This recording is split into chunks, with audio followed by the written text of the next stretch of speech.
Welcome to Tulsa Titans, highlighting local business leaders who are making a difference. Today, we have Chad Speer joining us, Parts Manager at Darr Equipment Company. Welcome, Chad. Welcome. Thank you. Thank you. Why don't you tell us a little bit about yourself? Get everyone acquainted with you. Yeah, so I grew up in small town Kansas, and right in the corner, little town called Columbus. Graduated in 2011 from high school. Was going to move away and do sports and that kind of thing. Decided to stay close. Went to Pitt State. Majored in broadcasting, sports broadcasting specifically. That's kind of where instructors led me into sales rather than broadcasting, as I met professionals within the industry locally and found out that it may not be as financially fulfilling as sales could be, or sales is, in the broad scope. So while I was going to school, I started doing sales at a local Sears, selling appliances and delivering and getting acquainted with doing face-to-face business and going to people's houses and that kind of thing. So really got my foot in the water there and broke into it. So I graduated from there in 2015, moved to Tulsa in 2016, started at Fastenal Company here in town, worked in North Tulsa. That was really where the outside sales started, going on to job sites, dealing with contractors and individual developers and stuff like that, and businesses, growing my book of business and my contacts that I continue to have today to this point. I left Fastenal, went to, it was called High Pack, but the parent company was Caterpillar corporate. So I did, I don't know how you really want to say it, but global mining, selling parts.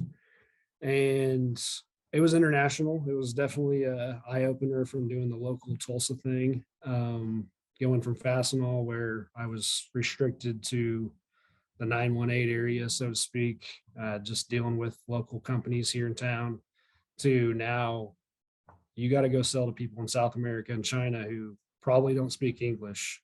And your only liaisons are the sales reps that you have down there. So good luck, figure it out. Right when I started late 2018. COVID started early 2019 in China. It started everywhere else late 2019, early 2020. So I was a year ahead on the whole COVID thing than everybody else was, just because of who I'm dealing with as a customer. But it opened my eyes to, more of how the world works on a sales front. You can go anywhere here in town or anywhere in the country, so to speak, and present yourself and do your thing, give your spiel, and you can pretty much give it the same way no matter where you are in the country. You do that to somebody that's in China or South America, and they're just going to leave your Zoom conversation or leave your Teams conversation or hang up on you and say, yeah, we're never doing business with that guy again, because he thinks that he can boss me around and tell me who he is, and I'm going to buy from him because he works at CAD or he works at wherever. They don't do that. They, in turn, want you to lay it out to them, give them the best thing you can give them, tell them why you're doing what you're doing, why your product's better, and that's it. Then they want to make their decision. They don't need you to give this glamorous spill about anything. So it was eye opening. I wouldn't necessarily say it opened me up to the respect side of it, from a vendor standpoint, but it definitely opened my eyes up to, like, okay, I'm going to take what I'm doing when I sell to China and take what I'm doing when I sell to South America, and I was literally selling to those countries because the governments owned the mine sites in those countries. So I'm dealing with sometimes government officials. I'm going to take what I'm doing with these two countries, and now I'm at Darr Equipment, as you said, as a parts sales manager, doing locally again. Now I take all that and I use it now in what I'm doing, and it makes it a lot more efficient. I'm able to build my respect, my client, a lot quicker, because I'm like, okay, well, say this guy is in China, say this guy is in South America. I know he's in Tulsa, but say he is in one of those countries. How do I sell to him? How would I sell to him? It goes a long way. It's a different it's a different way of selling that a lot of people don't do because they've never had to experience it. But it works, and it works really well. And you can go back to the roots and do it the way that everybody does it, which is the spill and all that kind of stuff and best price and all that. And that works too.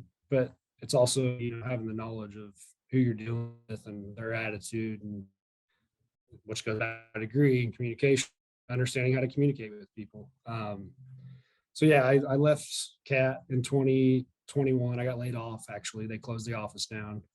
Started at Darr late last year in August, and I've been here ever since. We just moved to Catoosa. Me and my wife did. I have a 6-year-old daughter recently. She just turned 6 2 weeks ago. So life's super busy with that, obviously. Active member at Life. I run multiple life groups and men's groups, and I'm active in that kind of stuff, growing the young men of the world to be better representations of God and faith, and showing other young men that are below them, this is what you do. This is how you live your life. And if you want to have a family, this is how you raise your family. And we don't need a bunch of kids that just have moms. We need them to have dads too. So Fantastic work. yeah, Wow. it's been a fast 6 years. Yeah. Yes. And so fast forward to now here at Darr Equipment. And I know when you and I talked, we talked a little bit about, and I'm gonna kind of go back to, you mentioned COVID. You were always kind of selling in this remote fashion. This wasn't something that was new to you. So maybe you can tell us a little bit more about that. Yeah. So like I said, our customer base was primarily international. There was some North American clients, but not many. In North America, I include Canada and Mexico in that. So yeah, Zoom and Teams, or whatever fashion of video call that a customer or anybody uses. Yeah, it was a tool for us. It wasn't, the company didn't want to spend $4,500 for you to fly round trip to China or Argentina every month. So it was like, well, we have this. There's this company. They do. You can do a video call, and we're like, what? Could do a what? It was foreign. I mean, yeah, you can do a video call on your cell phone, but you ain't going to call somebody internationally off your cell phone and have a conversation on a 6-inch screen. You want it to be like we're doing right now. You want it to feel normal, like a normal conversation, like you're all in the same room, but you're not. And so we tried it out early 2019 when everything was starting, and really late 2018 we even used it a little then. But then everybody, as COVID was going on, everybody found out, like, you can put spreadsheets on this, you can share your screen, you can do all this cool stuff. It's like, okay, so to be more effective, we just went basically Excel spreadsheet crazy, and data just started flying off of our keyboards. And we'd have 30 to 2 hour long conversations sometimes with customers. And there were customers that we had some customers from South Africa that they didn't mind doing this type of thing, but they wanted to come see you. They wanted to come shake your hand before they did a deal with you. And we're like, okay, come on. And they're like, well, wait, we got to come to you. And we're like, we're not going to be able to go to you. So you're going to have to come to us if you want to visit and meet and do the thing. And so they did. And that's totally fine. It was actually nice to kind of have that physical interaction every now and then. But yeah, the Zoom thing was a constant. It was, I would say, 3 4 times a week sometimes. And a lot of times you may not get a sell off of it. We quoted a lot more than we sold, which isn't to say that we didn't sell a lot of stuff. We did, but our stuff was very expensive, and there's a lot of players in that world. So, and everybody was utilizing Zoom when COVID really got heavy. So then it got even harder to do that type of thing. But yeah, Zoom was pivotal, still is, obviously. I hate that it is now. I will say that. I wish that we would get back to doing not necessarily the travel thing, but I know so many customers that I have now that are like, well, you want to just do a Zoom call? And I'm like, you're on the other side of Tulsa. I can just drive over there. And they're like, no, no, no, no, no. That's fine. Just do a Zoom call. Don't waste the gas. I'm like, well, my company pays for the fuel. And they're like, no, no, no, no, just do the. I'm like, you don't want me to come over there because you think you're gonna get sick? Yeah, yeah, yeah. I'm like, okay, that's fine. All right, we'll do a Zoom call. I don't have a problem with that. Like, I hate that you want to do that, but I'll do whatever you want to do to make you happy. That's fine. Not a problem. It is So nice to have a lot more tools into our tool belt now, right?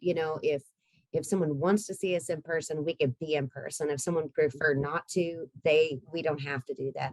We can join each other from anywhere that we're at. So if something were to come up and we weren't even at the office, or we weren't at our home office, or whatever, it really has opened up.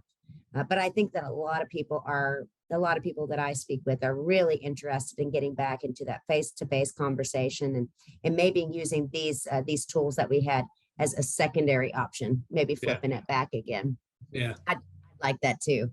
yeah, Well, because so many things really have changed, and we're all just pretty much racing as fast as we can to get as many things done as we can, and wearing multiple hats.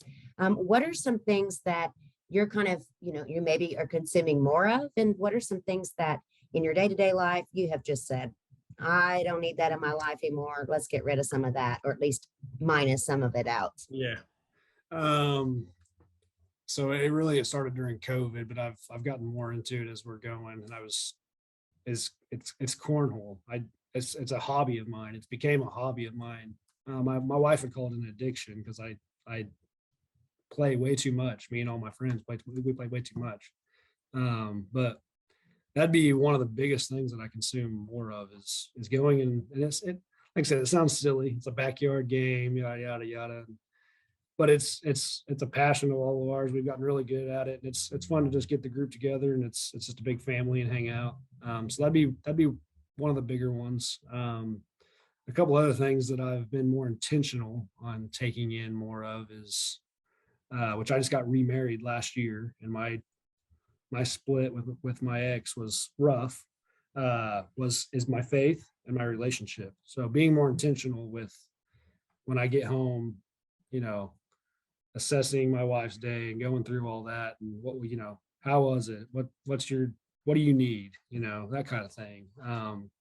Not to say that I did anything wrong in my first relationship, but it wasn't perfect, obviously. So I want to fix all the patches that I can. And this one won't be perfect either. That's perfect is just a word in my opinion. But so that, and then like I said, faith. I've been more intentional. I go to Life Church BA.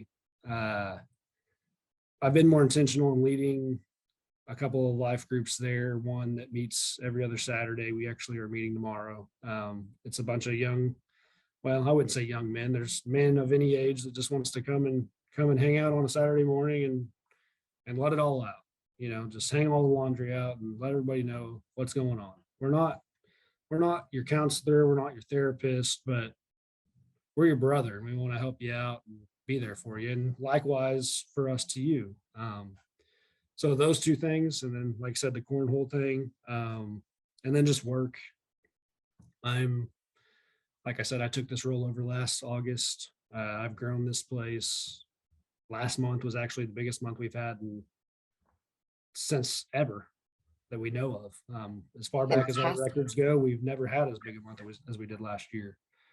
So just focusing more on this and making this place better and growing the morale where we can. Obviously, that's just in Tulsa, but now getting into the rest of the company. We're 11 branches over 2 states.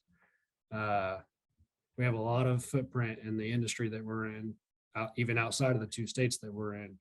I have customers from Kansas, Missouri, Arkansas, everywhere that call me because they heard from somebody else that you're that guy that sold so-and-so some parts and you shipped it direct to them and you were great. Can you help me? Yeah, I'll help you. I don't have a problem with that. I'll ship it direct to you. No problem. Let me know what you got. So those, I know that's more than 3, that's like 5 things, but those are the things that I've been taking in more of, and the things that I've been pushing out, which I don't know if this is going to be a question or not, but the things I've been pushing out more are, which it ain't really things. It's more just one thing, is just all the negativity and all the, pardon my French, but the BS that just Yes. goes on in our day-to-day life. I played cornhole last night, and we have a big feud going on right now between a couple of groups that play together. And some of the older guys, I'm like one of the younger guys that plays, and some of the older guys were getting into it and arguing. And one of the guys walks back over, and I looked at him. He's just turned 73 today, and I'm like, "What are you doing?" He's like, "What do you mean?" And I'm like, "What are you doing?" I said, "Do not go over there and argue with him. Do not give in to what he's trying to get you to do. He is 20 something years old and you're 70 something years old. You should know better." I said, "Just sit down, enjoy this night that we're having. This is supposed to be fun and relaxing. And who cares who wins? Who cares what he just did? Just sit down and enjoy it. You don't got to be the boss of everything. Just let it go." Yeah. He's like, "You know what? You're right." I said, "I know." I said, "I've been through a lot of negativity and BS and all that stuff. And if I see it, I'll see it from the stands and I'll just avoid it. Does that make me a certain way? Whatever. I don't care what your opinion of me is as far as that goes. That's just my prerogative, and I don't need it. I don't need it in my life. I got too much other things going on, and I want more positive. We have so much negative in the news, and I mean, we just had a shooting at St. Francis a month and a half ago. Like it's literally right here on our doorstep. Yes. The negativity that we don't even present to us, it just comes. So why present even more? So just pushing all that stuff out, pushing out negativity that we bring in on our own. And yeah, you're going to have negativity that, like I said, it presents itself. You have to take it, but don't invite more just because. Well, I couldn't agree more with that. And congratulations. I didn't get to say this, but congratulations on your recent marriage. It sounds like things are going very well with Darr as well. So you should be really, really proud. And you said, I don't know if that makes me a certain way that I'm this way. I think it does make you a certain way. It probably makes you happier. So that's just my suggestion. It probably makes you happier because you choose to avoid negativity and not to create it at all costs. Yeah, definitely. Well, since you seem to be pretty effective guy in everything that you're doing right now. So do you have a daily habit or a weekly habit, something that you believe really makes you successful, something that you repeat over and over and you believe that's part of your success? Yeah, so quite a few things, which, as you can tell, I have quite a few things going on. So some things that I do professionally, we have a bi-weekly meeting with my department, which is only 3 guys. It's just me and 2 other guys, but we have a bi-weekly meeting. We go over everything, kind of like I run it like my men's group. What do you got going on? I don't care if it's professionally, personally. If you feel like you need to say it, let it out. So I do that. That's a must. I've gotten my team here to start doing more branch meetings and manager meetings. So, that kind of thing, just more meetings to communicate better here as a team. That's pivotal. Outside of that, every morning I listen to podcasts. It doesn't matter what the podcast is about. Sometimes it's about fantasy football. Sometimes it's about business, whatever, faith, whatever. I have to have a podcast in the morning. It's kind of like my coffee. I don't drink coffee, so that's my coffee. I live in Catoosa. I work in West Tulsa. So I have about 20, 25 minutes. I can get a good portion or a whole podcast in. And then outside of that, it would be, I've set it up on my phone, and it's been a long time going on, but I use the Bible app on my phone, and every night before I go to bed, it sends me some reminders or verses to read and to delve into and to focus on before I close it down for the night. So I have that. That's probably my 3 biggest things: professionally, personally, and then obviously faith wise. So yeah. I love that. Very well rounded you are. Yeah. Now, we've talked a little bit today also about, how the industry's changed and how things are changing, and we know that's going to continue happening. Social media has become a pretty big part of that for a lot of people in sales. In your industry, do you use social media a lot for sales? So my industry is, at least in the Tulsa area, and we cover the whole north part of the state. Well, I say that we go down to McAllister, but mostly the north part of the state. And a lot of the, I guess, sayers, you would say, or deciders in our industry for our vendors or customers, they're old school. They've been doing this for 30, 40, 50 years. They can't hardly even use a smartphone, a touchscreen on a smartphone or anything. Like, they don't know what Amazon is, what's internet, that kind of stuff. So I would say on a day-to-day basis, no, we don't use social media at all. Now, me presenting my company to other, executives and the people that are really ultimately making the decision for some of these bigger companies, yes, I use it a ton. I use LinkedIn a ton. I use Facebook a ton, Google, all that stuff. As much as I can utilize it, I'm going to. Utilization and efficiency are those are my words. Those are my keywords. I tell everybody around here, if you ain't utilizing every tool that you have, which technicians obviously have a ton of tools, but even the people in the office, if you ain't utilizing every tool you have, what are you doing? Either get rid of the tool or find a way to utilize it. And then as far as efficiency, use those tools efficiently. So yes, I would say on a professional standpoint, I use it a ton. On a day-to-day business standpoint, I don't use it really at all, just because of who I'm dealing with. So That actually makes a lot of sense. So then when really, you just mentioned, talking with other people in your office and things and kind of giving them some direction about, hey, try this tool or that tool, you know, you're probably handing out some advice to people, maybe either other salespeople that you work with or that even work for other companies that are salespeople. What is some good advice rather to offer to a sales executive when it's been a struggle or things are changing or there's a lot of yeah. things up in the air? Tell us what you would offer somebody as far as advice as a salesperson.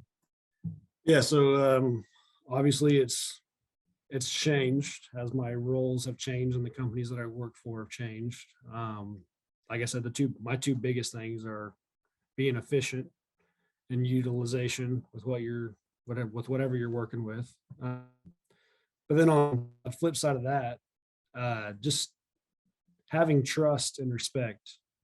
And I said having it. I didn't say showing it. You got to have it. You got to have that for yourself. If you don't respect and trust yourself in this industry, then you might as well get out of it. I mean, I know that's pretty blunt. I don't like to use that word blunt, but that's what it is. I mean, the sales industry is just that way. If you can't trust and respect yourself and what you're doing every day when you walk into a customer's lobby or conference room or whatever you're doing, then how are you going to do that for them too? Like, I know so many people in this industry, especially around here in the Tulsa area, because obviously that's where we're at and we're focused on, that they don't have that. They just go into a place and they BS their way through a sales pitch or whatever. And then you can go to lunch or dinner with them afterwards and ask them all kinds of questions. And they're like, well, I don't know anything about that. And I'm like, well, you just gave me a presentation on it. They're like, oh, I did. And I'm like, yeah, I was keeping notes. And they're like, oh, well, come on, man. Like, I've sold a lot of stuff and the stuff that I sell, I have to know my stuff. Like, if a customer calls me and they need a controller or joystick, you got to know it. You got to know what the unit is, where that stuff's at on the unit, all that. So you got to have it. You got to have it right then. So yeah, just trusting and respecting. And then the biggest thing, and I've learned this, so last summer when I was in between here in Cat, I worked for a KOMT. It's a machine tools company. They're based out of Tulsa and the headquarters is Wichita. I spent all last summer in Wichita. It was miserable. Yeah, I hated being away from home and being away from my family. I'm sure. Yeah. But the guy that owned that place and he still sold stuff, he was 70 something years old. And one of the things I'll never forget this. One of the things he told me, he's like, I want you to, I'm going to take you in on the sales pitch and I want you to give the pitch. And so I went in there and I did the spill and everything. And we left and he was like, I was like, well, how did I do? He's like, you didn't do good at all. I'm like, well, what do you mean? He's like, I'm not going to lie to you. You didn't do very good at all. He's like, we're probably going to get the sell, but you still didn't do a good job. And I'm like, wasn't that the whole goal of this is to get the sell? And he's like, yeah, that's, we want to make, at the end of the day, we want to make money. That's the bottom line.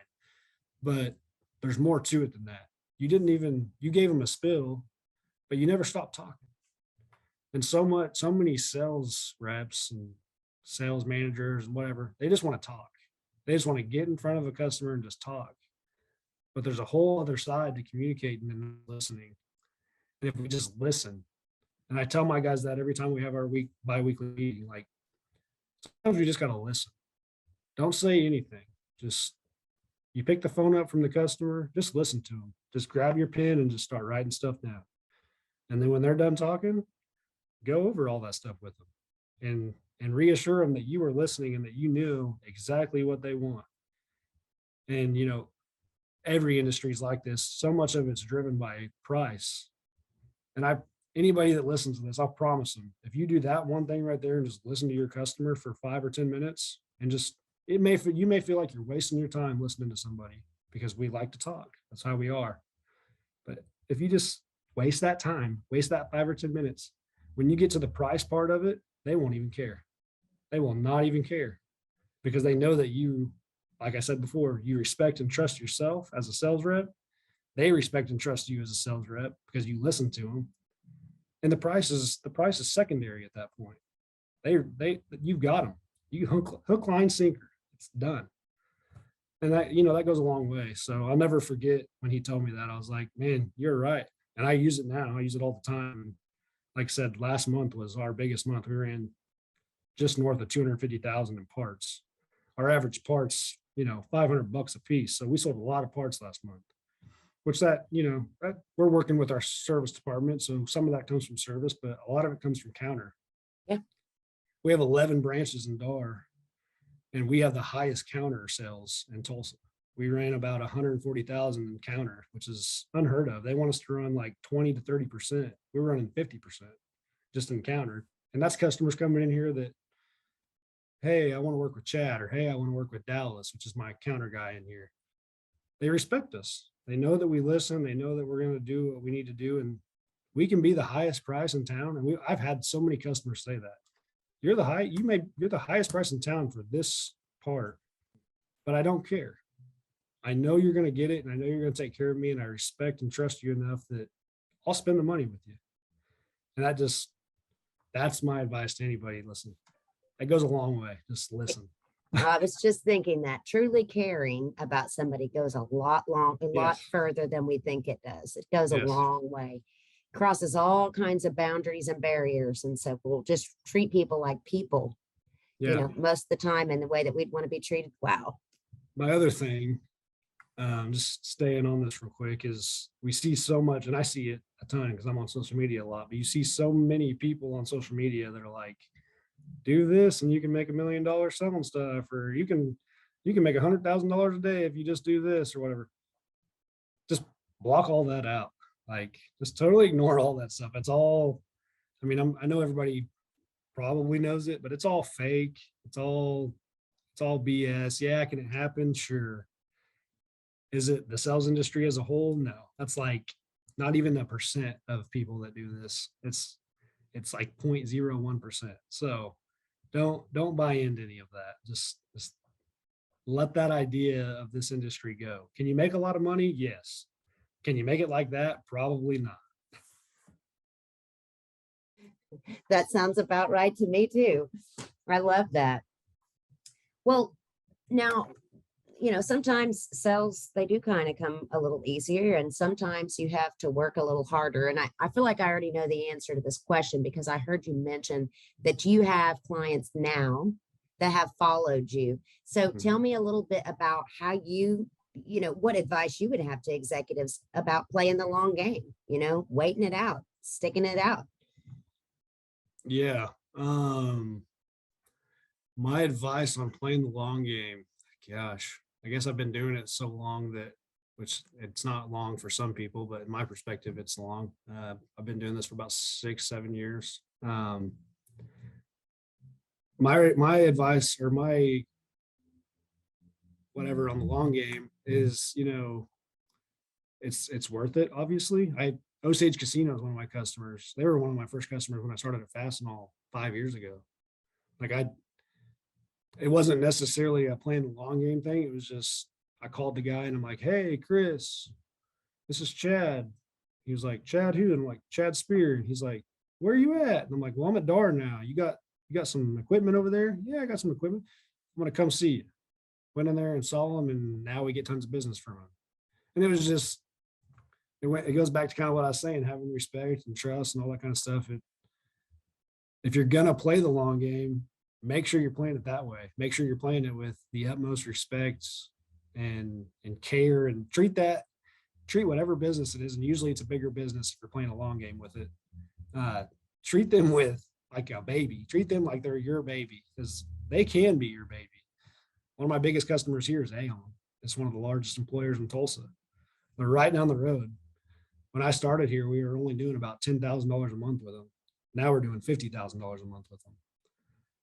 Have I played the long game, so to speak? When I think of long game, I'm thinking years. It's been a year now that I've been doing this with them, but the relationship that I have with them is on a whole nother level. Like it's gone personal at this point. I had one of the guys that works there call me up and say, "Hey, I got personal equipment. Can you sell me stuff for that?" "Oh yeah, sure. Don't got a problem. I'll bring it to you, or you can come, whatever. I'll accommodate you however we need to."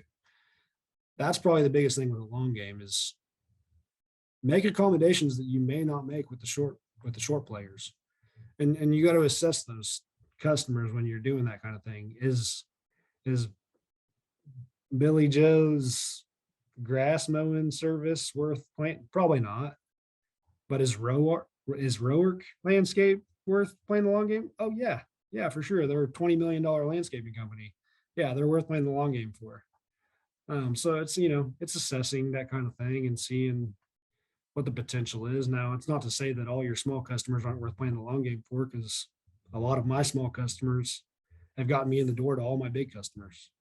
It's so you just got to assess that and know who you're talking to when you're talking to them, and then just go with it. I agree with that. And I will say it's been my experience that a lot of times my smallest customers are some of my favorite customers. Yeah. Oh yeah. That is for sure. But anybody that's worth going after should be worth waiting for in my Yep. mind. And if that means that we have to have a relationship for several years before you meet me or you finally say, let's do business together, I'm willing to do that. And then that long game is going to look like, how long can I keep you? Because I'm going to be working really, really hard to keep you Yep. forever. You know, Yep. and it's not just that one time buy off. Well, when you work with a lot of people, you bring new people in, and I've heard from a lot of folks that it's really difficult to hire right now, just period. But there may be some qualities specifically that you look for whenever you're looking for some salespeople to work with you and join your team. So, what are some qualities that you're looking for when you're looking for a teammate?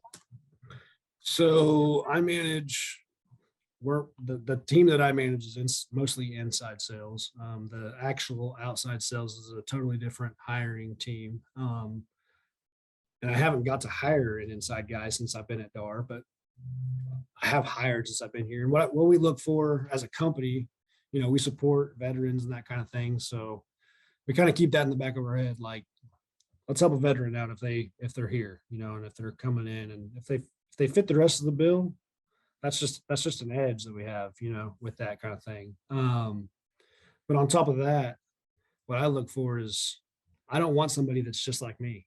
I don't. I want the complete opposite of that. Like my warehouse guy, I hired him earlier this year, and he's in the military. He's in the National Guard, or Oklahoma National Guard. And he's the complete opposite of me. I am out loud. I don't really like to gloat or brag or anything like that, but I'm just loud. You're gonna know I'm there. Like I'm very present with with the way I communicate. He's the total opposite. He stays in the warehouse. He doesn't talk. He's just there. Um, which I don't really necessarily like to hire somebody that's that much different than me. But it's nice to have that contrast. So when we're working together, we work really well together. Just like a relationship, opposites attract. When I interviewed him, I knew I'm like, that's my guy. That's my guy. He's younger, which didn't have a whole lot of play in it, but it does have a play in it because the world's changing, and especially in this industry, we get so many people that are older, like I was saying before, and we're just stuck in this rut in the equipment industry where nothing's ever changing as far as technology. You got all these electric cars and everything. We have electric forklifts, but they work just like any other forklift. They're not different. They just run on a battery. So I look for stuff like that. And then as far as my counter guy, he's great. He runs the show over here. Uh, but for that side of it, it's the communication side. How effective in your interview are you at communicating with me? Okay, well, that's probably how you're going to be when you start talking to a customer. And obviously, there's things you got to work out, and you got to smooth the stone over, and all that kind of stuff. But yeah, that's what I look for. And then I don't get into the personal stuff when I'm interviewing somebody because we're not here for personal, we're here for professional. But I want to know that you have some of the bases covered that I do, which is a good faith and your family life and all that stuff's good. You know, we all have dirty laundry. I don't want to see it coming into the work into work just because you have an overabundance of it. So usually when you get to talking to somebody in an interview and they're like, yeah, I go to church, I'm like, okay, all right, you got it covered with that. So that's a big one for me. I'm a big faith guy. So if you couldn't tell, yeah. Hey, no, it makes a lot of sense. And, that's one of the cool things about, well, America, really. We get to choose who we work with. We get to choose, especially in a smaller company, get kind of that feel where you say, we want a teammate that fits our culture, and everybody's culture is different. Mhm. So it's quite all right. I probably don't fit into a lot of people's culture, but I fit in here just great. So, I think that that's something that you have the ability to control. You get to choose who you spend all this time with, and that's important. Yeah. It's important. Well, I would love to make sure that anybody who wants to be able to reach out to you can reach out to you. So, what is the best and most preferred way for somebody to reach out to you? So either phone or email. My office number is 918-660-5429. I'm not usually in my office because I'm running around here like a chicken with my head cut off. So my cell phone number is 620-704-8774. Yes, that's a Kansas area code. That's about the only thing I brought with me. And then my work email is Chad Speer. So my last name is Speer, two E's, at darrequipment.com. Pretty easy. First, last name at the company I work for. So, yep, those are the best ways. Outside of that, you can call up to the main office. You can Google us, call up to the main office or the main phone, and we'll be happy to help you. I sell parts for literally everything. Do not constrain me just to forklifts. I have customers that are like, you just do forklifts. I'm like, no, I do four-wheelers, I do side-by-sides, I do semi-trucks, pickups, anything. I'll do it all. I don't care. So call me. Hey, I got some friends with side by sides. Yeah, I know some people to refer you to. Wonderful. Well, everyone, thanks again. This is Crystal Horton, account executive at New Wave Solutions. Chad, it's been super to have you on. Thank you so much. Thank you. Appreciate it. Wonderful.